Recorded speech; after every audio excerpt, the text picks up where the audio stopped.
Okay, maraming salamat po no sa bawat isa sa mga dumalo na available to hear the word of God. Now, itong gagawin po natin no, I will not go directly do sa ating lesson but let me refresh or review yung mga ating napagdaanan no. Actually, yung bagay na ginagawa po natin no, dumating ako sa point na when I was still in Saudi Arabia sa aking devotion na tinatanong ko yung sarili ko kasi ang sinabi ni Jesus is to make disciple. Ngayon tinatanong ko yung sarili ko, am I making a disciple? That's the question. Of course, dahil meron akong Bible college background, malakas ang loob ko dahil I understand the Bible. But yung making a disciple is another question. Paano ba ito gawin? Ano ba ang how?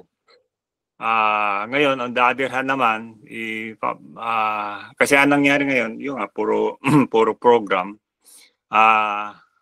yung process, wala yung process because I don't know that. Kaya nung later on, dumating yung pastoral study at saka later on tong G12 nga na kailangan pala ng process in making such.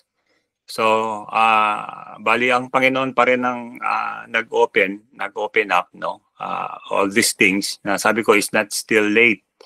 Kaya simula noon no we change from traditional to G12 yung program na napalitan ng process no. So kaya doon na meron tayong tinatawag na vision, still kailangan natin ng tinatawag na methodology para sa ganun is we can go on no. Sa ating pong study ng Nehemiah no, si Nehemiah, he has the vision. Ano yung vision na yon no, na yung binigay ng Panginoon kay Abraham for them to be a nation separated or a nation na magpapatotoo among the nations of the world that they are different because the God they are serving is the one who is true God. So sila yung pinakaliwanag o sila yung pinaka maglilid sa nations to follow dahil kasi yung kanilang Diyos na sinasamba ay siya yung tunay na Diyos. At nakita nga ni Nehemiah doon because of disobedience napunta sila sa Babylon as punishment. Now, I believe yung kanyang vision no is still there na when they will be returning kasi darating talaga sa isang tao na he will question himself regarding his identity. Ano ba siya? This is very important no to know our identity, kung sino tayo. Of course, sabi mo Pilipino ako, that's your citizenship. Pangalan ko William, that's your name. Sino ka ba? Yun ang tanong. Who are you? What is your identity? Ayan po. Na kung titignan po natin, no, it's very important na once we are connected to the Lord Jesus Christ, then doon natin makita yung ating identity. Our identity, we are adopted son of God. God created us. Yun po yung ating identity at babalik po tayo sa ating tunay na nature and that is returning to God through the Lord Jesus Christ. So that's just important na we are body, soul, and spirit. And this is what Nehemiah has. Kaya yung tawag na turning point niya sa kanyang buhay. Isipin na yung kanyang vision, meron siyang desire, but kulang ng tinatawag na opportunity, yung tinatawag na tulak.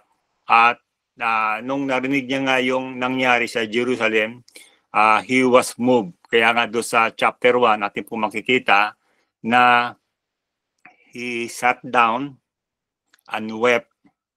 Then he mourned, fasted, and prayed.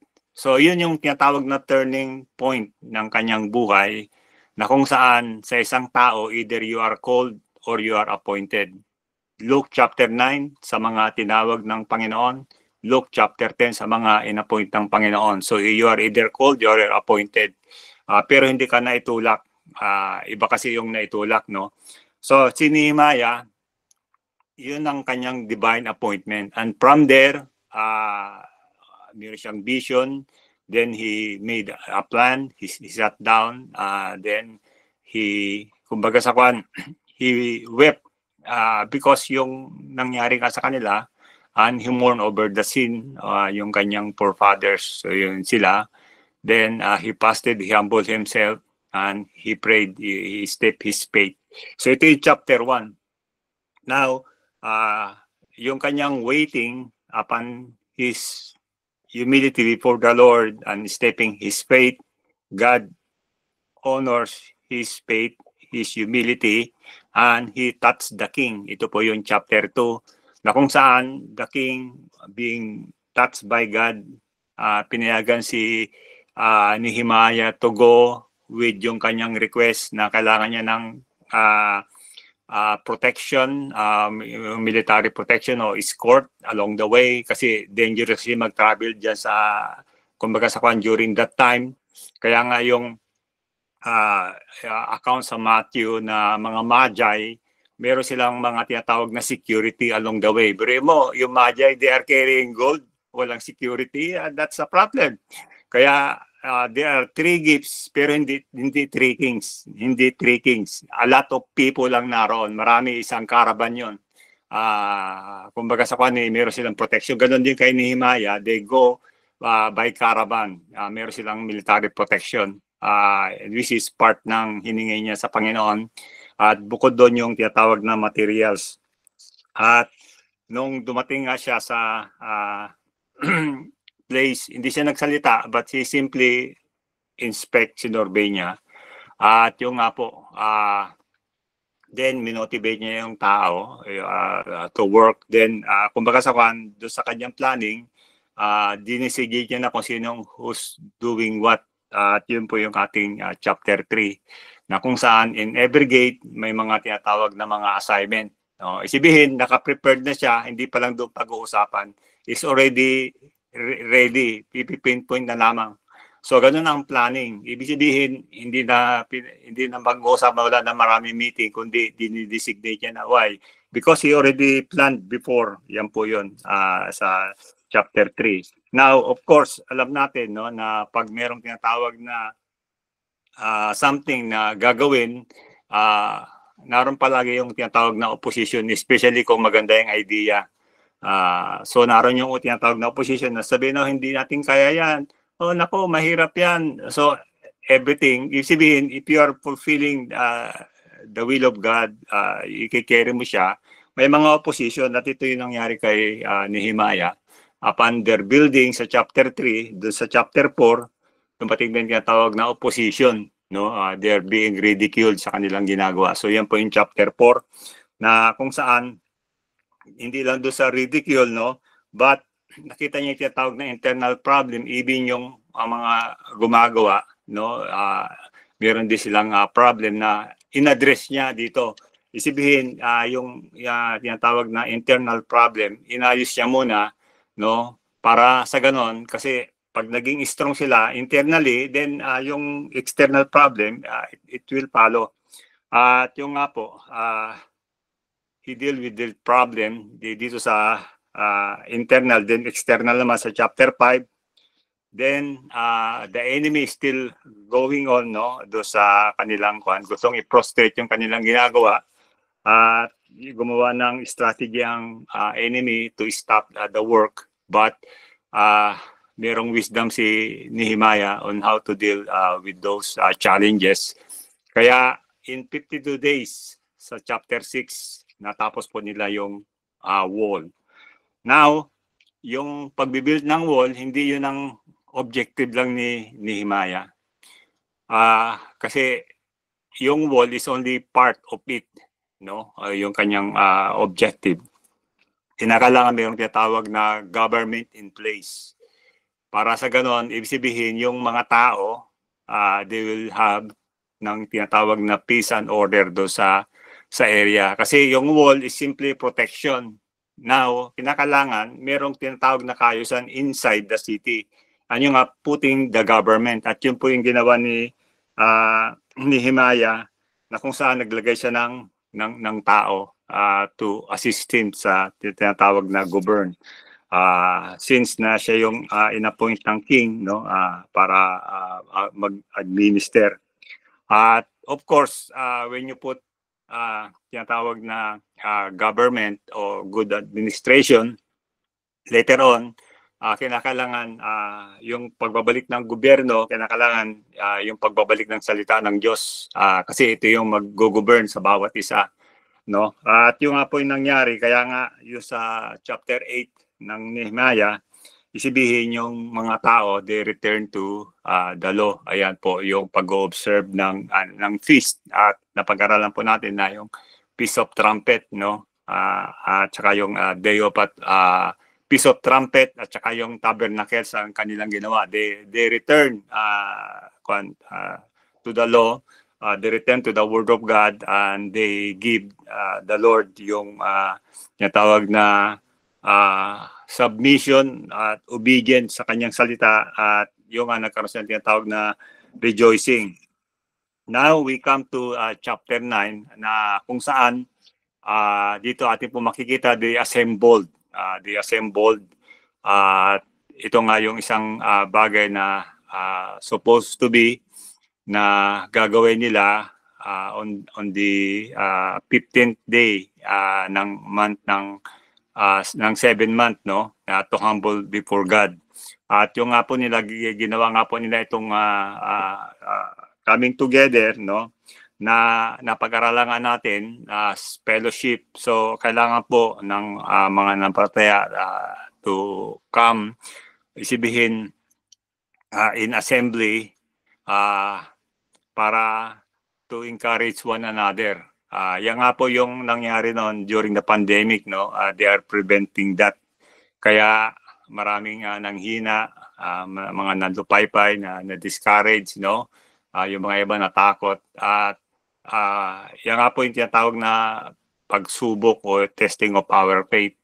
At alam natin na hindi nga nagtagumpay ang enemy at ngayon meron uling face-to-face na kung saan we are determined doon sa bagay na yun na magpatuloy, no, exhorting and strengthening one another through fellowship. At yung nga po yung kanilang ginawa din, sabi po dito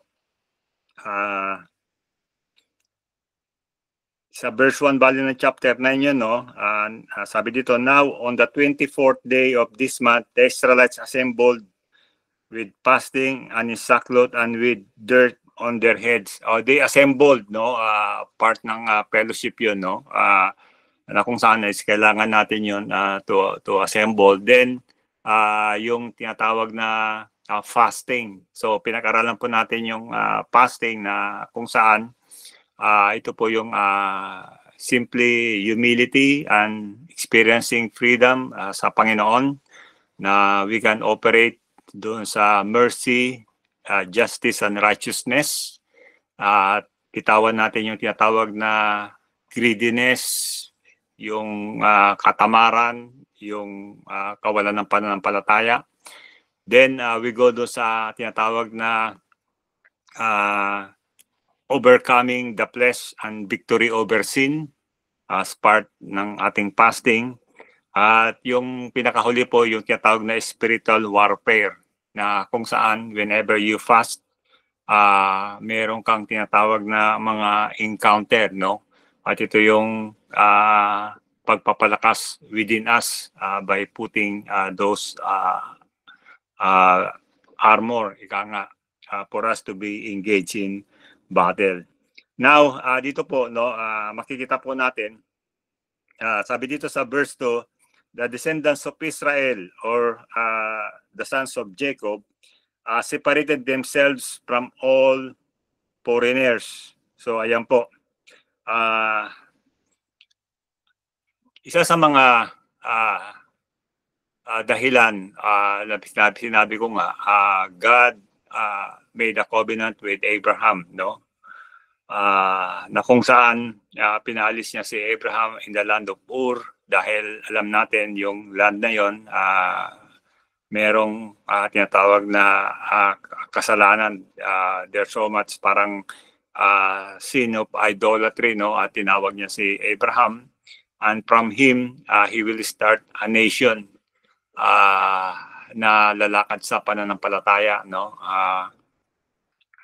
Hindi magko-conform sa tinatawag na idolatry o hindi magko-conform sa ways of the world.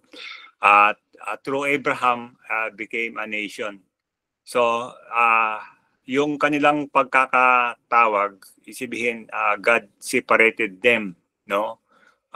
Against yung sinatawag na practices sa neighboring nations. At dito atin po makikita na ang bansang Israel ay kakaiba sila, no? Marami silang kumbaga sa kaibahan sa other nations, no? Kaya nga dito bali din-display dito na the God of Israel is the one true God, no? Na pinakikita doon. Now, of course, during that time, yung nga nagkaroon ng famine and they have to leave the place. Momentarily sila ay napunta sa Egypt, no? Ang point dito is first is for them para ma-evangelize yung mga Egyptians and to tell that the Lord God is the true God. Kaya nga yung message ni Moses sa Pero na the God of Israel is the true God. He is the living God.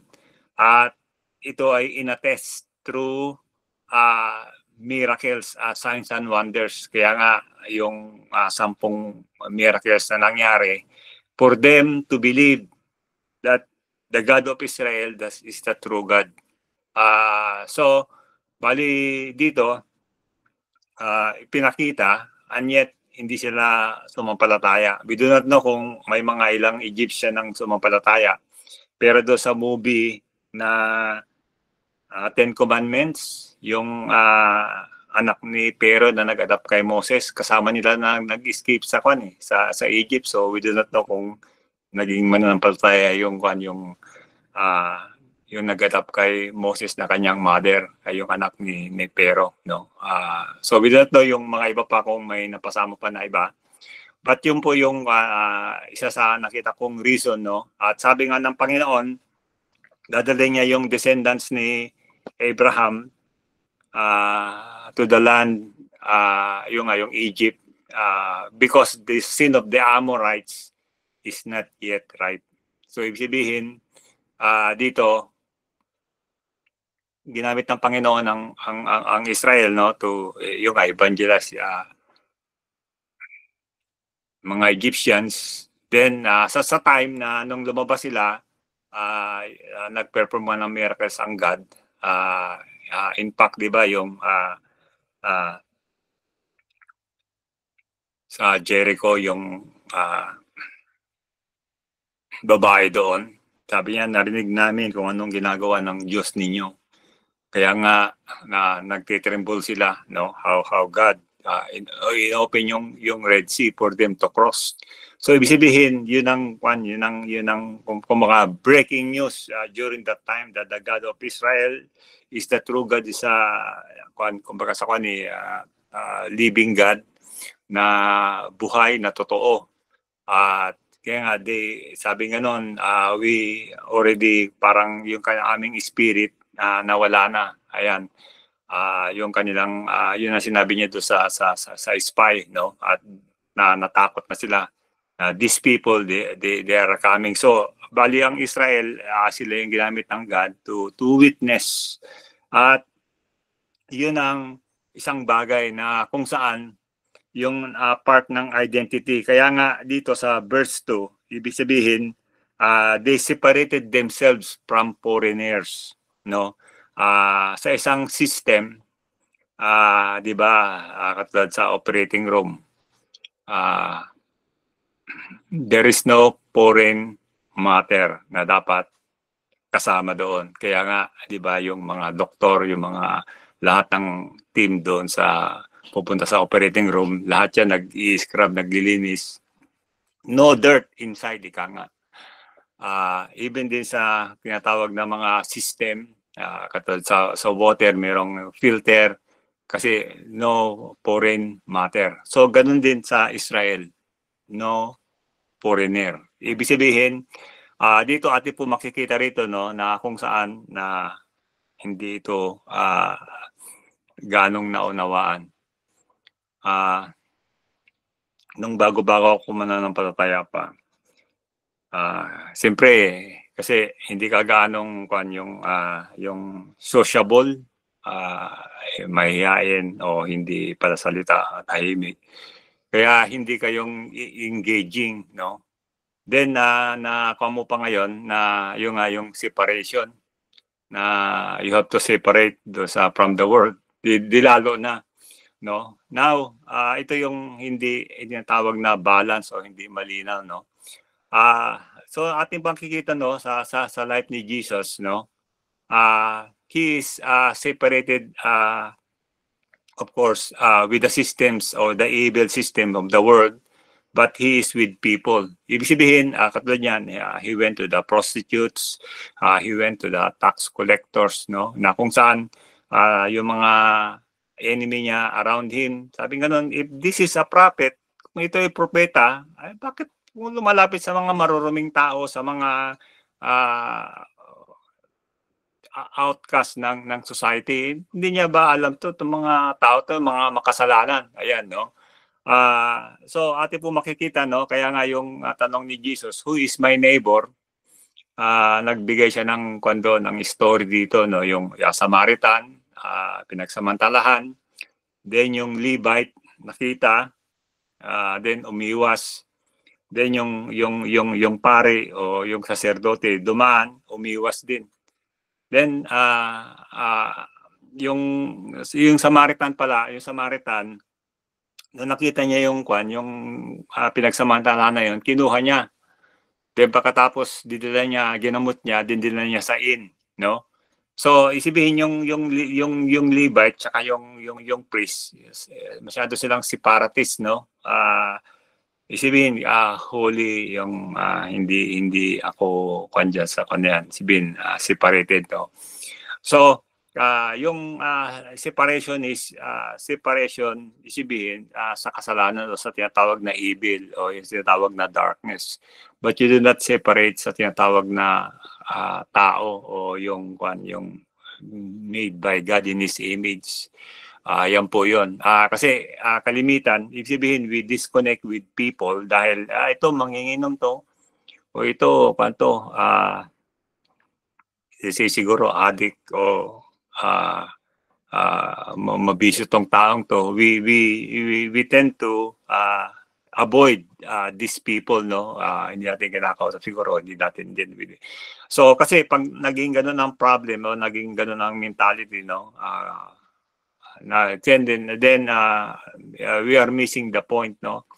So ang kwan dito is kaibiganin natin so that we could testify. We could testify about Jesus. We could connect to them, no?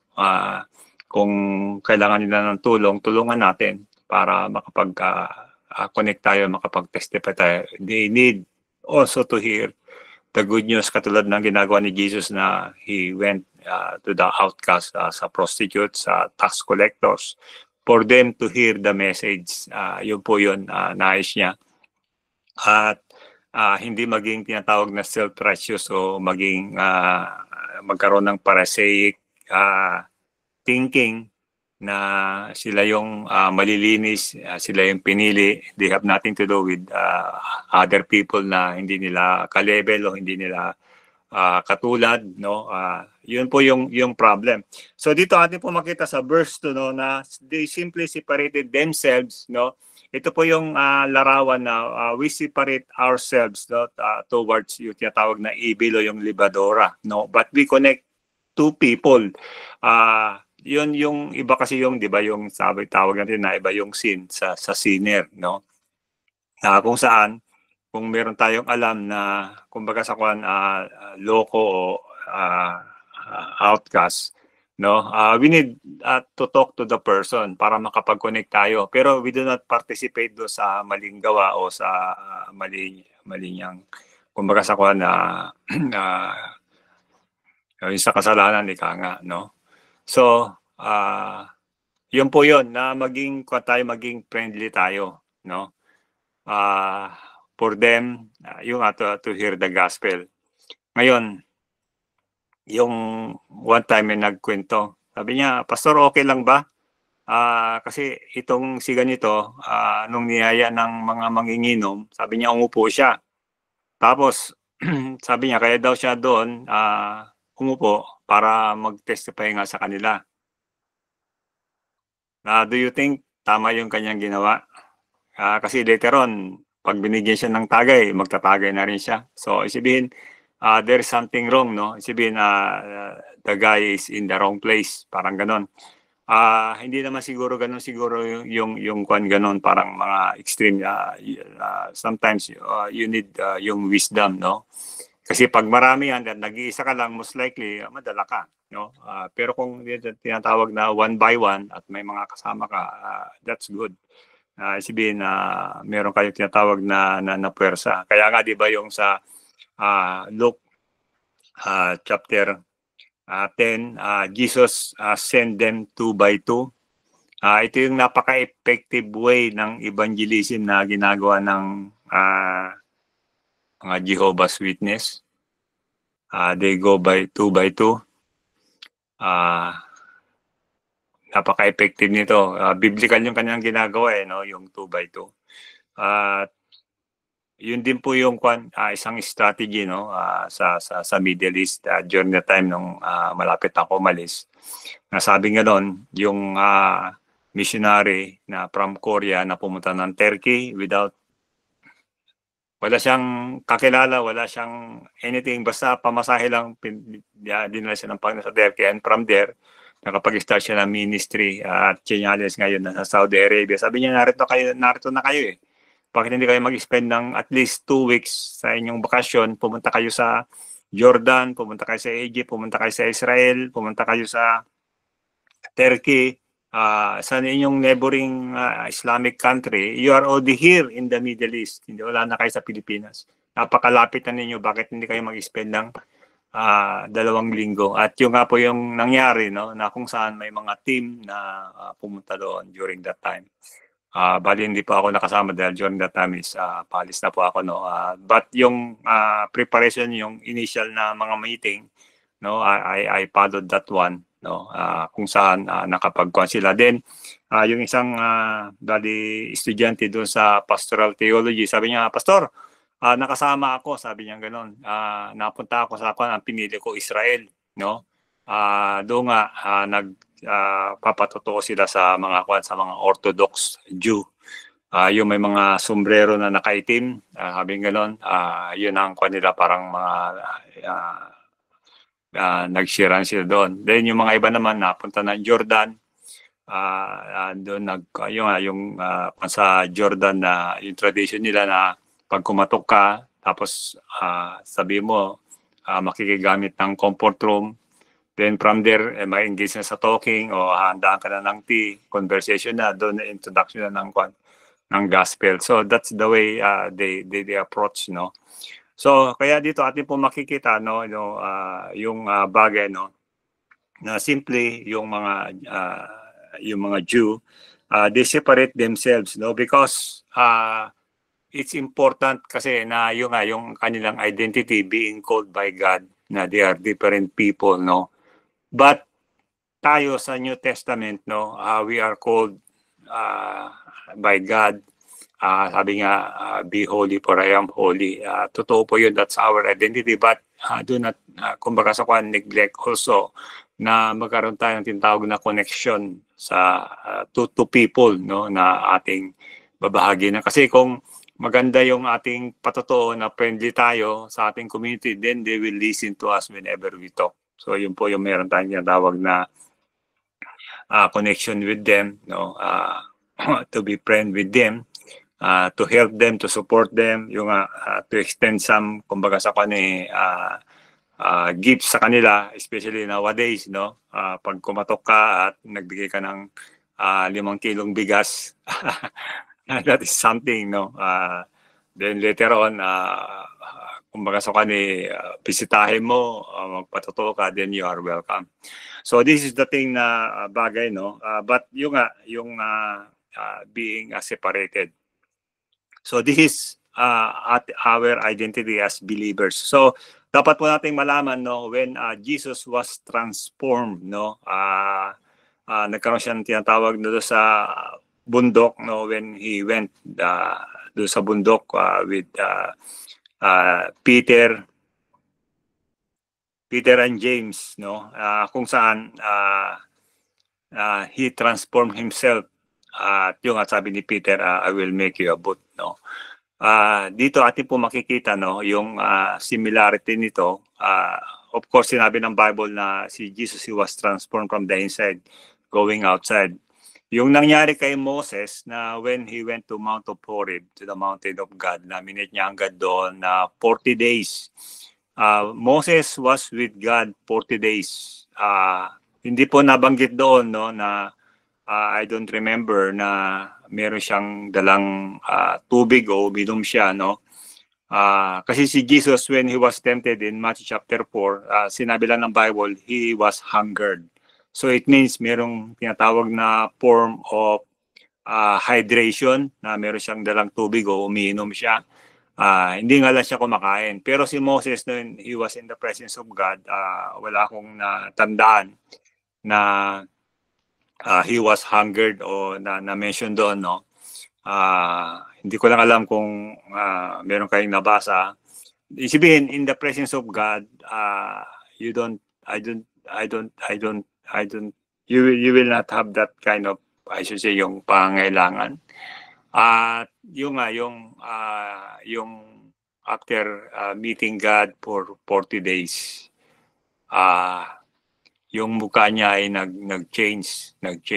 nagbago, no. So ang gusto ko pong sabihin dito, yung transformation ni Jesus at saka yung meeting ni Moses sa Panginoon, ito po yung larawan ng original na Adam and Eve when they walk with God bago pa sila magkasala. Isibihin, they are full of radiance, they are full of light, they are full of glory.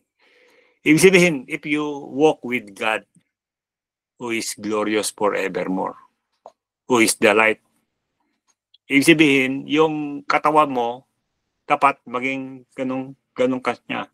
Na doon na iba yung material mo, ibig sabihin, but meron kang part ng meron ang God. Nakuha po ninyo yung point. Sabihin, if God is light, then meron ka ring light. Kung ang God is merong glory, meron ka ring glory.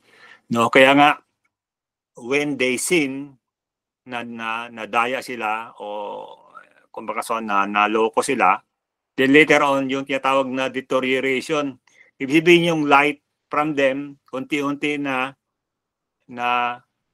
nawawala. Then, ganoon din yung glory. Then yung lakas nila, humihina na sila. Kaya nga, di ba, yung sakit dumating, isibihin yung tao, napapagod na. Kasi nawala na na-detach na sa God eh. Yun yung because of sin. Now, ito ngayon yung binabalik ni Jesus sa atin, yung original God's intention for us to walk with Him. Kaya nga, body, soul, and spirit. Ngayon, yung glory o yung light, we don't have that kind na kung saan na-restore. But we have Jesus now. Jesus, if we have Jesus, then we have the light because He is the light of the world. Ayan. We have Jesus because He is God's glory. So we have that glory. Yung nga lang it's not manifesting.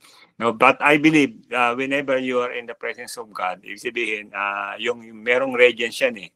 Na merong radiance. Kung natandaan ninyo, when Stephen, he was stoned, sabi gano'n sa Bible, his face it's like the face of an angel.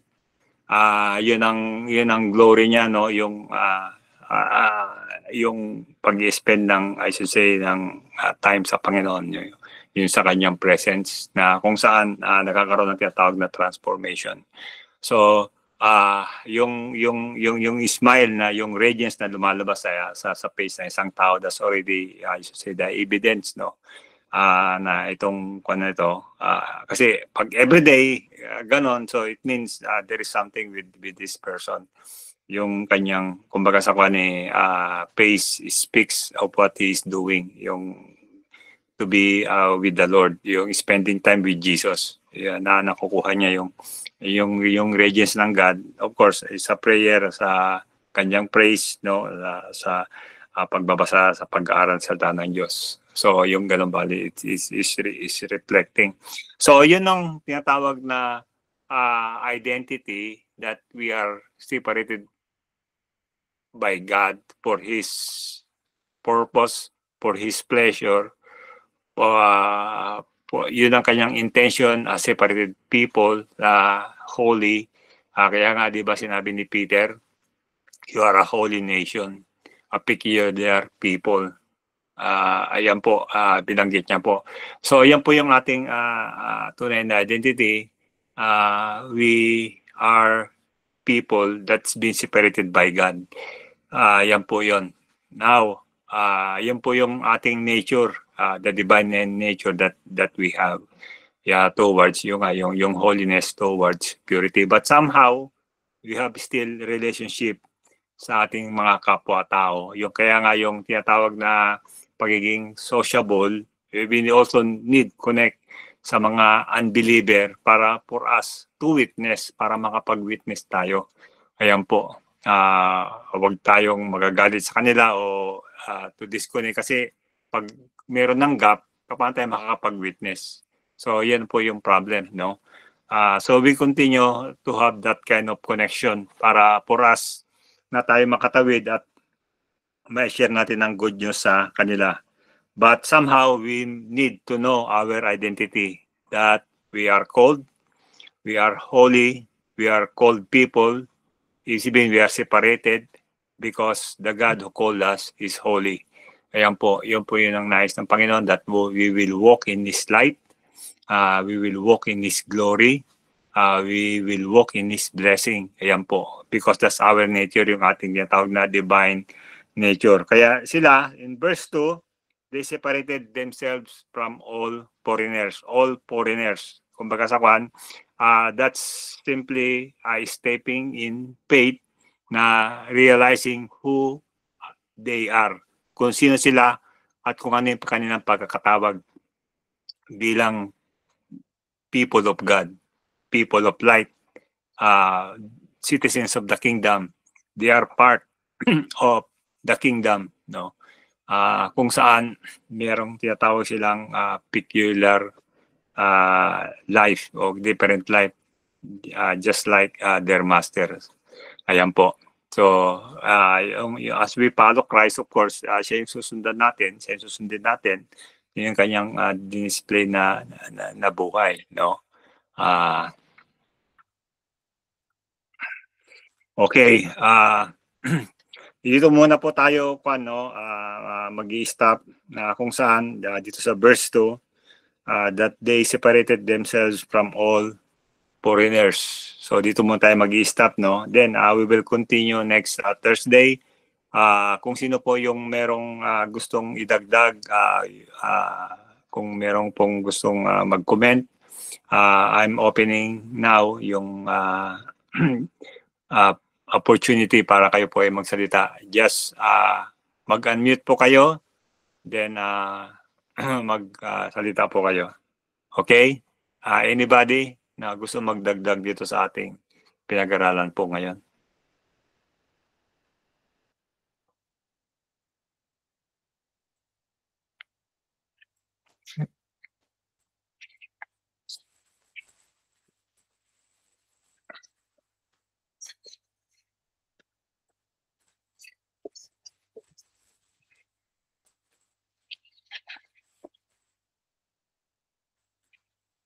Nakapasok ba si Pastor Vidal?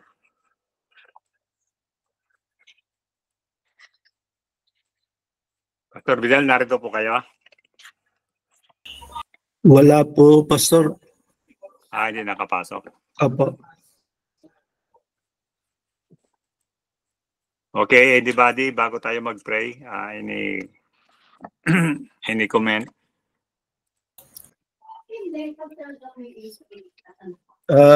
Pastor, ang nais ko pong i-share is from this we can also learn something that we can apply sa atin po, some strategy or ano bang tawag doon, yung the fact that they have to separate themselves from all foreigners.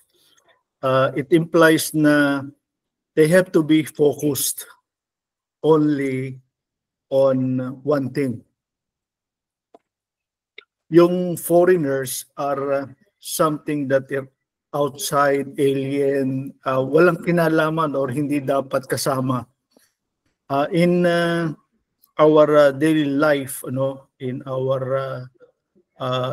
tasks, in our projects, in our missions, in our objectives. I believe one principle that we can get from this is yung being focused on what is being at hand na dapat gawin or dapat i-accomplish. At i-separate mo muna yung iyong sarili or yung iyong mga dapat gawin from all foreign things or distractions na maghihinder or magpapabagal sa ipinapagawa sa iyo ng Panginoon or sa nais mong ma-accomplish. Kasi yung separating yourself from all foreigners, hindi lang tao ang cover nito. Maaring foreign distractions, foreign habits, foreign actions, foreign business na gustong sumingit at ilayo ka sa iyong objective na dapat ma-accomplish, just like what personal testimony. Pagka po ako ay merong task na dapat gawin, I tried to stop all the other things na hindi related doon sa task na dapat gawin. Kaya usually yung mga bagay na some other people would take 1 week to do, ay pagka i-focus ko lang yung aking attention, yung aking sarili, yung aking ginagawa sa isang bagay na dapat ma-accomplish, magawa, yung dapat yung ibang tao na ginagawa ito for a week or for a month, sometimes nagagawa ko lang po ito for half day or 1 day. I see, okay. Bakit? Kasi po all foreign things, iniisang tabi ko muna siya. Not unless it is very urgent and very important na hindi mo dapat isa-isang tabi, because especially if it's a matter of life and death. No? Kaya yun po isang experience ko po, like what I have been doing. Pagka ako po ay dati po nung inaayos ko yung mga nung inaayos nila Ate Annabel yung mga properties nila sa Marinduque, sometimes it would take them 1 week, 2 weeks, or 1 month, 3 months para lang ayusin ang isang bagay, isang dokumento, isang transaction, and they will spend maybe more money. Ay nung bandang huli, sabi ko, if you will allow me, tutulungan ko kayo. But kung ano yung mga kailangan ko, kung ano yung mga way ko, i-provide nyo. At yung ginagawa nyo, that takes 1 month or 1 week, I will try to do in 1 day. That's a big savings ng time. Big savings. So, ganun pong ginawa ko. So, sabi ko, in 1 day, I will spend only sa bagay na ito. So, i-prepare nyo lahat ng documents. So, pagpunta ko po ng Marinduque, alis ako dito sa Laguna ng mga bandang 9 o'clock ng gabi. Pagdating ko ng Lucena, sakay ako ng alas 12 ng barko. Dating ako doon ng mga 4 o'clock, 5 o'clock ng umaga. And I start to do things. Punta ako doon sa lupa nila, inspectioning ko. Pagdating ng mga bandang 6:30, 7:30, kausapin ko yung katiwala nila, anong problema, anong ano. Pagdating ng mga 8 o'clock, punta ako doon sa munisipyo, kung anong mga dapat na gawin sa Torrijos. Then pagkatapos doon, diretso ako sa Buwak para yung gagawin. Kung minsan po, half day lang po, tapos. 3, 4, 5 things na dapat, it would take them 1 week or 1 month to finish. Bakit po? Kasi habang nandun po ako, all foreign things, dinidisregard ko po. Hindi po ako dumadaan doon sa kanyang kapatid because it would take time. It would waste important times.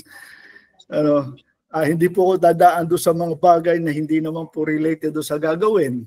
Tama. Dumadaan ako, palengke, may pinapabili, sandali lang, 10 minutes, 5 minutes, bilhin ko sandali, then diretso na naman. So, ika nga if you observe, yung sinasabi dyan na separate yourselves from all foreigners, I believe you will accomplish the thing that God wanted you to do or you want to do. Kung hindi man. So, yun po ang isang bagay na I believe I have learned from Nehemiah. Diyan po sa ano na yan, na hindi lang po siya separating yourself from persons, from communities, but even from pouring things and activities that will distract you in order to focus yourselves wholeheartedly, fully sa Panginoon or sa ministry or sa gawain or sa project or sa mission. So yun po. Maraming salamat po. Okay, thank you po, Pastor Frankie. Thank you po, Pastor Frankie. Okay. Sino pa pong gustong mag-contribute?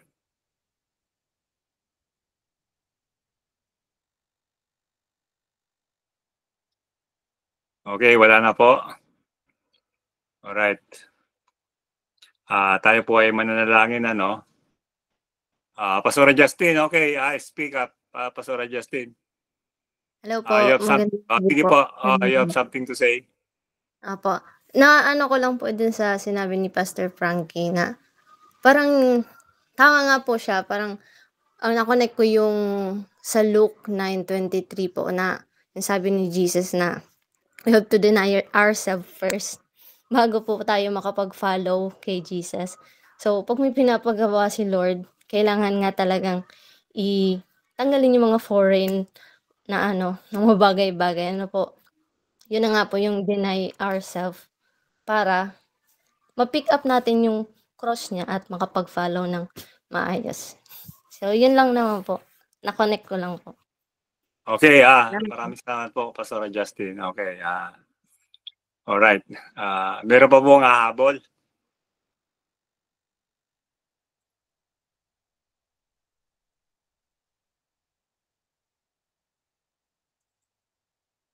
Okay, let us pray. Tayo po ay manalangin.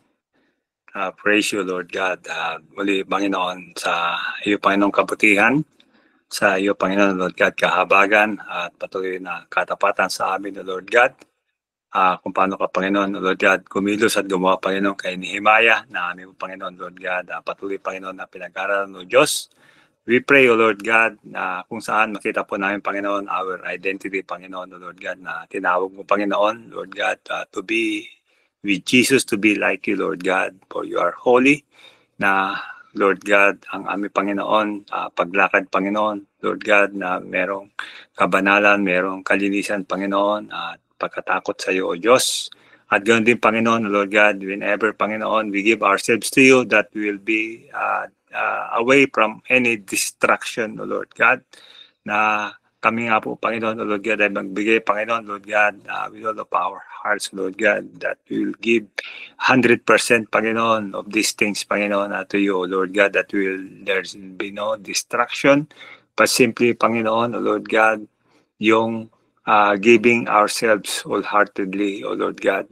This is what really matters, Panginoon, na hindi half-hearted o hindi, Panginoon, distracted, Panginoon, ng mga maraming bagay na kung saan, Panginoon, O Lord God, when they give themselves, Panginoon, they, Lord God, simply, Lord God, get rid of all the foreigners, O Lord God. Nanawa, Panginoon, as we start the year, O Lord God, i-grant mo, Panginoon, O Lord God, Panginoon, yung ganitong kaisipan, Panginoon, at maganap po namin ito, O Diyos, that we will be away from distraction, that we will be away from the foreigners, O Lord God, and that, O Lord God, being separated, Panginoon, Lord God, from the world, Lord God, we can hear your voice, we can walk with you, Lord Jesus.